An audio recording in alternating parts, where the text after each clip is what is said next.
I'm here in the tasting room of La Mission Haut-Brion. In fact, I'm sitting in pews. This was once a monastery, but now it's making wonderful wines. Its sister Chateau Haut-Brion is just across the street, and I'm here with the president of both. Domaine Clarence Dillon is the owners. It's Robert De Luxembourg. I'm here with him. I have to ask him the three questions. Robert, what's your definition of a great wine?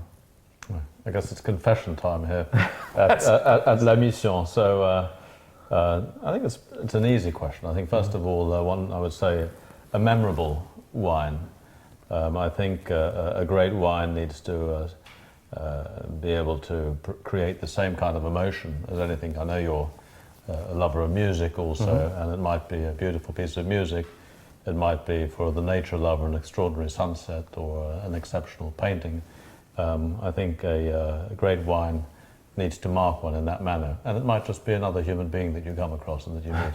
And I think that once you walk away, you'll never forget that moment again. And I think that's a great wine. We've had a few experiences like that together. So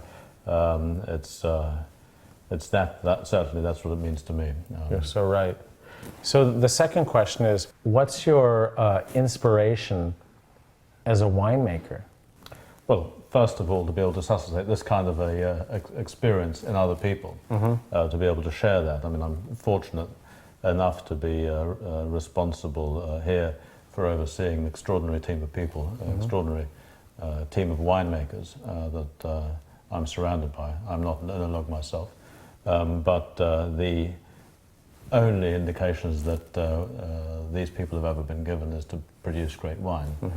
So the idea is that I'm there to be able to permit, Mother Nature willing, them to be able to do that, to be able to give them every tool possible to be able to produce the best wines year by year. And so that's what we're doing. And finally, greatest bottle you've ever drunk in your life? Fortunately, I consider myself still relatively young, and I think that I'll have many opportunities going forward, but I think that some of the bottles also we've shared over the years, not the moments. My two favourites over the last few years have been the 1959 Chateau-Brion and the 1945 also. And I think as far as La Mission is concerned, it's also reserved many surprises. Obviously, we were just tasting the 05s.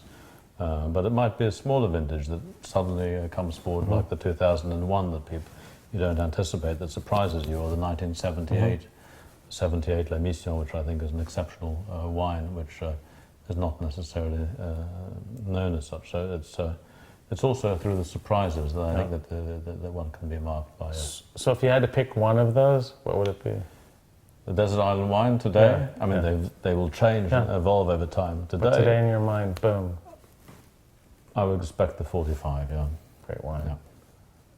So, thank you very much.